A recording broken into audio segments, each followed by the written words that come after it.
চীনের গুয়াংজো আন্তর্জাতিক জাহাজ নির্মাণ প্রতিষ্ঠান সম্প্রতি গ্লোবিস লিডার নামে একটি কার ও ট্রাক বহনকারী জাহাজ প্রস্তুত করেছে। জাহাজটিকে বলা হচ্ছে বিশ্বের বৃহত্তম পরিবহন বহনকারী সামুদ্রিক জাহাজ। 230 মিটার লম্বা ও 40 মিটার প্রস্থের জাহাজটি 10,800 যানবাহন পরিবহনে সক্ষম। গ্লোবিস লিডার ঘন্টায় 19 নটিক্যাল মাইল দূরত্ব অতিক্রম করতে পারে। উল্লেখ্য, গত বছর একই প্রতিষ্ঠান হোয়েগ আও নামে আরেকটি জাহাজ নির্মাণ করেছিল। চীনের একদল শিক্ষার্থী সম্প্রতি রিমোট কন্ট্রোল নিয়ন্ত্রিত কাগজের তৈরি বিমান বানিয়ে আলোচনায় এসেছেন।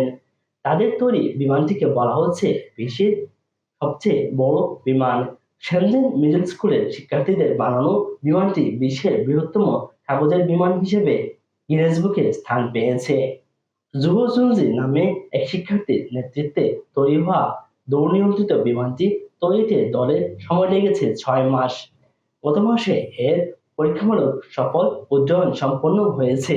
সেখানে দেখা যায় বিমানটি 15 মিনিট আকাশে উড়ে সফলভাবে মাটিতে নেমে আসে।